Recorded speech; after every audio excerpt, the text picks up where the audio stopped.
जी कहां पर तूने लगाई जवाब दो। आमतौर पे घर परिवार में जो मुखिया है या किसी कंपनी का जो हेड है पैसा देता है कि ये पैसा ले जाओ, इससे बिजनेस करो, इससे व्यापार करो। बाद में वो हिसाब मांगता है,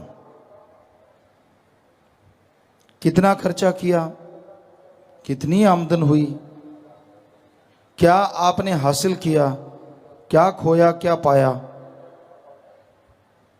आत्मा को शरीर में रहने के लिए जो श्वास दिए हैं, तो भगवान ने ये जरूर पूछना है कि तुझे जो कीमती श्वास दिए थे उससे क्या कमाया तूने और क्या खोया है। बिना भक्ति बिना इबादत के खोया ही खोया है। और आप खुद देख लीजिए कितनी आपने भक्ति की, कितनी इबादत की, कितना परमार्थ किया है। आपने बाल बच्चे परिवार का पालन पोषण करना है, लेकिन ठगी बेईमानी भ्रष्टाचार से नहीं। कड़ा परिश्रम, हार्ड वर्क, मेहनत की कमाई से आप अपने कर्तव्य का निर्वाह करते रहें और उसी कमाई में से एक निश्चित कर लें, 7वां, 10वां, 15वां हिस्सा कमाई का अलग से रख लें। बीमारों का इलाज करवाओ जो आर्थिक तौर पे कमजोर हैं, भूखे को खाना खिलाओ, प्यासे के लिए पानी का इंतजामात। कोई भी तकलीफ में तकलीफ दूर करने के लिए, और सबसे बड़ा परमार्थ लोगों को हर तरह की बुराई से बचाने के लिए, गम, चिंता, टेंशन, दुख, दर्द, बीमारियों से बचाने के लिए, आवागमन से मोक्ष मुक्ति के लिए उनको अल्लाह वाहिगुरु राम के नाम से जोड़ना। इससे बड़ा परमार्थ दुनिया में कोई दूसरा हो नहीं सकता। आप लोगों को मालिक के नाम से जोड़ते हैं, उनके अंदर के विकार, उनके अंदर की बुराइयां दूर होती हैं। उनको ओम हरि अल्लाह गॉड खुदा रब का नाम मिलता है, जो वो घर परिवार में रहते हुए उस नाम का जाप करते हैं और उससे गम, दुख, दर्द, चिंताएं मिटती चली जाती हैं। तो ये है परमानेंटली परमार्थ। यानी एक बार कर दिया नहीं, आपने किसी को कपड़े दिए, थोड़ी देर के लिए नंग ढका गया, लेकिन बाद में फिर वैसे का वैसा। खाना खिला दिया, 10 दिन खाना खिलाया, बाद में कौन खिलाएगा, फिर वहीं की बात वहीं रह गई। तो वो परमानेंटली परमार्थ है कि वो जब भी सुमन करे उसके गम, दुख, दर्द, चिंताएं दूर होती जाएंगी। इसलिए महादानों का महादान नामदान, गुरुमंत्र, मेथड ऑफ मेडिटेशन, उससे आदमी का विल पावर, आत्म बल बढ़ता रहता है और आत्म बल के सहारे सारे पाप, गम, दुख, दर्द, चिंताएं मिटती चली जाती हैं। और यही सच्चा मोक्ष। जीते जी गम, दुख, दर्द, चिंताएं खत्म हो जाएं और मरणोपरांत इंसान आवागमन से मुक्ति हासिल करे, इसी का नाम मोक्ष। तो कीमती पूंजी, आपके कीमती श्वास आप मालिक की याद में लगाएं। आमतौर पे लोग निंदा चुगली में श्वास लगा देते हैं, झूठ बोलने में श्वास लगा देते हैं, बुरे बुरे कर्म करते रहते हैं, तो उन्हें खुशी नहीं आती। अगर वास्तव में आप खुशी हासिल करना चाहते हैं, और इसके लिए गुरुमंत्र के अलावा और कोई तरीका नहीं है। सच्चा संत, सच्चा फकीर गुरुमंत्र देता है, तरीका बताता है, ये ले भाई गुरुमंत्र, ये ले भाई तरीका, ये ले भाई मेथड, इसका अभ्यास कर। जैसे जैसे अभ्यास करेगा जीते जी मुक्ति मिलेगी, गम से, दुख से, दर्द से, बीमारियों से, चिंताओं से। और मरने के बाद जन्म मरण से मुक्ति और भगवान की गोद में बैठोगे।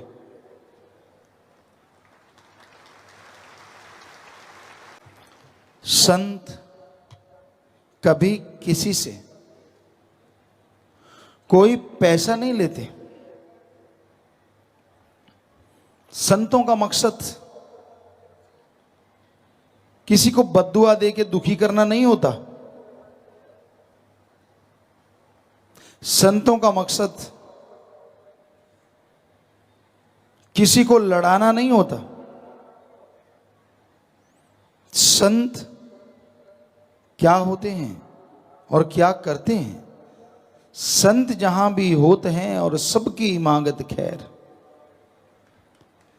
संत जहां भी होते हैं सबकी मांगत खैर, सबों से हमारी दोस्ती नहीं किसी से बैर। संत जहां भी होते हैं वो सबके लिए दुआ करते हैं। उसी तरह अगर कोई भगवान से तो प्यार करे, अल्लाह वाहिगुरु राम से, और उसकी औलाद को बद्दुआ दे, उसके रास्ते में कांटे बिछाए, तो क्या भगवान को ऐसा आदमी अच्छा लगेगा?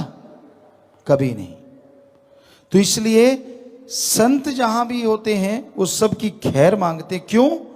क्योंकि वो भगवान से प्यार करते हैं। इसलिए जितनी भी भगवान की औलाद है सबको वो मित्र समान, अपनी औलाद समान समझते हैं। कभी किसी का बुरा सोचते नहीं, करना तो दूर की बात। आदमी अपने बुरे कर्मों की वजह से अपना बुरा करवा लेता है। संत अगर वचन भी करते हैं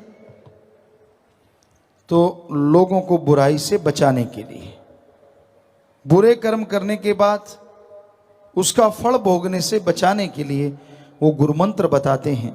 बस 2 कार्य करें, आपके किए हुए पाप कर्म मालिक खत्म कर देंगे और फिर से आपके आंगन यानी आपके दिलो दिमाग में बहार छा जाएगी। घरों में मालिक आपको माला माल कर देंगे।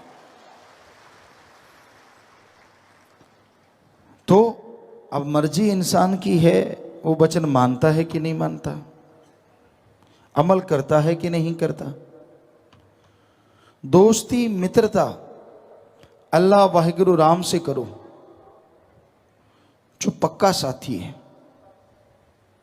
एक बार हाथ पकड़ा दिया वो नहीं छोड़ता। जितना मर्जी छुड़वाने के लिए आप जोर लगाओ, यहां तो क्या अगले जहान में भी वो साथी बना रहता है। बहुत सारे उदाहरण हैं, पर आपको एक उदाहरण जो चिट्ठी द्वारा किसी ने भेजा वो बताते हैं। एक इंसान सत्संगी था, नाम लिया हुआ था, बाद में लोगों के धक्के चढ़ गया, शराब पीने लगा, नशे करने लगा, बुरे कर्म करने लगा। एक दिन उनको शाम को रात को सपना आया कि 2-3 दिन बाद 10:15 पे या जो भी टाइम बताया, या 7:15 पे तेरी मौत हो जाएगी, हम तुझे लेने आएंगे। बेपरवाह सच्चे दाता ने दर्शन दिए। वो टाइम आया, रफा हाथ गया, हाथ धो के बोतल रखने लगा, या अभी बोतल हाथ में थी। सही 7:15 होने लगे, उसकी आंखें खुली की खुली रह गई। देखा जब नूरी स्वरूप तो नारा बोला और शरीर छोड़ के चला गया। ये साबित करता है कि सच्चा गुरु मुर्शिदे कामिल यहां तो क्या अगले जहान में भी हाथ नहीं छोड़ता। बस एक बार पकड़ा दो, पकड़ाना की देर है, फिर वो दोनों जहान में आपका जिम्मेदार बन जाता है। कर्म तो आपको करने पड़ेंगे, वो आपके आवागमन की मुक्ति का तो जिम्मेदार हो गया। जीते जी गम दुख दर्द चिंता बीमारियों से अगर मुक्ति चाहिए तो कर्म अच्छे करने ही होंगे, वचनों पे अमल करना होगा। अब संत कहते हैं नाम जप, कहता नहीं जपता। संत कहते हैं सेवा कर, खुद को सजाने संवारने की सेवा करता रहता है। संत कहते हैं भाई सबका भला कर, अपने भले के लिए लोगों को यूज करता रहता है। संत कहते हैं भाई कभी बुरा ना कर्म ना करो, लोगों के सामने बगला भगत और बुरे कर्म करता रहता है। तो बताओ कहाँ से भला होगा और कैसे जीते जी गम दुख दर्द चिंताओं से मुक्ति मिलेगी। तो गुरु विचारा क्या करे जा सीखण में चूक। गुरु संत तो बताते हैं, पर सीखने वाला, मानने वाला अगर सीखे ही ना, माने ही ना, तो गुरु क्या करें। टीचर लेक्चरर क्लास में पढ़ाते हैं, उसके सब्जेक्ट में पूरे स्कूल में बच्चे टॉप पे आते हैं, मेरिट होल्डर बनते हैं, फर्स्ट डिवीज़न सेकंड डिवीज़न पास हो जाते हैं, पर 2-4 फेल हो जाते हैं 100 में से। तो बच्चे कहते हैं ये टीचर बुरा है, टीचर ने सही नहीं पढ़ाया इसलिए हम फेल हो गए। अनपढ़ माँ बाप तो मान लेंगे, लेकिन समझदार पढ़े लिखे माँ बाप सोचेंगे हैं, रिजल्ट देखते हैं, अरे सारे बच्चों की इस सब्जेक्ट में मेरिट है, टॉप है, तू ही फेल क्यों है। तो साफ है कि उसने फॉलो नहीं किया। बाकी बच्चों ने टीचर की लेक्चरर की सुनी और वो टॉप पे आ गए, उसने नहीं सुनी तो वो फेल हो गए। तो ऐसे ही गुरु पीर फकीर साध संगत को बताते हैं, सब सुनने वाले होते हैं, सब लेक्चर सुनते हैं। ऐसे होते हैं जो सुनते ही फॉलो करते हैं, उनको होता है एक शब्द भी सुनने से ना रह जाए और मानने से ना रह जाए।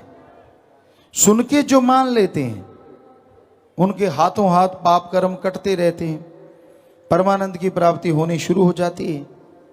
कुछ होते हैं थोड़ा मान लिया थोड़ा छोड़ दिया, तो माल की भी फिर थोड़ी खुशियां दे देता और थोड़े भोगने पड़ते हैं कर्म। कुछ होते हैं कि बिल्कुल ही नहीं मानते, हाँ जी बहुत बढ़िया जी, देखने वाला कहते हैं यार ये तो भगत ताजा ताजा टपका है, कोई लाग लपेट नहीं है, वो करेगा ही ऐसे। हाँ जी जी, लोगों को चमत्कार सुनाने, थोथा चना बाजे घना। नहीं तो रूहानियत में तो ये असूल है, जिसको ज्यादा खुशियां आती है मालिक की, वो हजम करता जाता है, और ज्यों ज्यों हजम करता जाता है खुशियां बढ़ती चली जाती है। अंदर की रूहानी खुशियों की बात है। हाँ, अपने गुरु पीर फकीर को जो मर्जी बताओ, पर दुनिया में जो चर्चा करते हैं वो मान बढ़ाई के भूखे होते हैं। सारे कहते हैं वाह जी वाह जी वाह जी, और इतनी वाह हो जाती है कि शाह जी नीचे आ जाते हैं, सारी खुशियां चली जाती हैं, मालिक का रहमो करम खत्म हो जाता है। मान बढ़ाई का भूखा घड़ के सुनाता रहता है। अब मालिक के बच्चों को सुनाओगे मालिक ने दर्शन दिए, ऐसा हुआ वैसा, वो थोड़ी कहेगा तू झूठ बोल रहा है, वो तो चुप रहेगा और आपके नंबर बनते जाएंगे। पर वो नंबर जब एकदम से खत्म हो गए ना, धरातल पे चला भी नहीं जाता। तो ऐसे लोगों को हमने देखा, मुझे पहले पता चलता है, मुझे ऐसे पता चल जाता है, एडवांस में चलता है। इतने झूठ, इतना पाखंड, दे गप पे गप, दे गप पे गप। मुझे तो पता चलता है, तो ये क्यों नहीं पता चलता कि भाई हाँ मैं मालिक को मानूंगा ही नहीं आने वाले टाइम में। वो तो कभी किसी को चमत्कार नहीं दिखाया, वो तो कभी नहीं बताया कि हाँ भाई आने वाले टाइम में मैं तो भगवान को छोड़ दूंगा, मैं तो राम का नाम नहीं लूंगा, जिसे भगवान कहता हूं उसको उसकी निंदा करूंगा। ऐसा तो कभी चमत्कार में किसी को नहीं बताया। वो क्यों नहीं दर्शन हुए? तो ये सब बकवास, लोगों को पटाने के लिए, अपने आप को बड़ा साबित करने के लिए कि मैं बड़ा वो हूं जो मुझे पल पल मालिक दर्शन देते हैं। तो ऐसे लोगों से सावधान रहा करो, वो आपको उल्लू बना के अपना उल्लू सीधा करना चाहते हैं। सीधी सी बात है। जो भक्त होते हैं वो तो शांत स्वभाव, मालिक से प्रीत जुड़ी होती है। मालिक अपने गुरु पीर फकीर को तो चाहे भगवान मालिक की चमत्कार सुना दें, आम आदमी को वो तो बता देते हैं कि भाई भक्ति करने से ये फायदे हो गए, वो फायदे हो गए, तेरे भी होंगे, वो तो एक अलग बात है। तो ये घोर कलयुग का चाल चलन है जी, जो आपको बता रहे हैं। किसी भी क्षेत्र में कोई भी आदमी अपना उल्लू सीधा करने के लिए आपको यूज कर सकता है। आदमी इस पे जब आशिक हो जाता है, अल्लाह वाहिगुरु राम उससे बहुत दूर हो जाता है। हम ये नहीं कहते कि आदमी को आदमी पे आशिक नहीं होना चाहिए, एक हद तक, एक सीमा तक आशिकपन ठीक है, लेकिन हद से ज्यादा जब भगवान अपने गुरु पीर फकीर की बात को नकार के आप आदमी पे ही डिपेंड हो जाते हैं, तो समझ लो आप भगवान से बहुत दूर हो गए। खुशियां नहीं मिलेंगी आपको। दीन दुखियों की मदद करना जरूरी है, पर किसी के जाल में उलझना जरूरी नहीं है। तो हम सबको यही गुजारिश करते हैं, अव्वल प्यार अल्लाह वाहिगुरु राम सतगुरु मौला के लिए बना के रखो, क्योंकि उससे जितना प्यार करते जाओगे उतनी ही खुशियों में बढ़ोतरी होती जाएगी। दुनियावी लोगों का क्या है, आप प्यार करते गए, जब तक उल्लू सीधा हो रहा है तो वाजी वाह, और जैसे आपने उनका काम नहीं किया तो दुत्कार देंगे। जब भी विचार नहीं मिले, तू कौन और मैं कौन, चाहे वो पति पत्नी हो या कोई यार दोस्त मित्र हो या माँ बाप, कोई भी। स्वार्थ गर्ज से बंधे हैं सारे रिश्ते।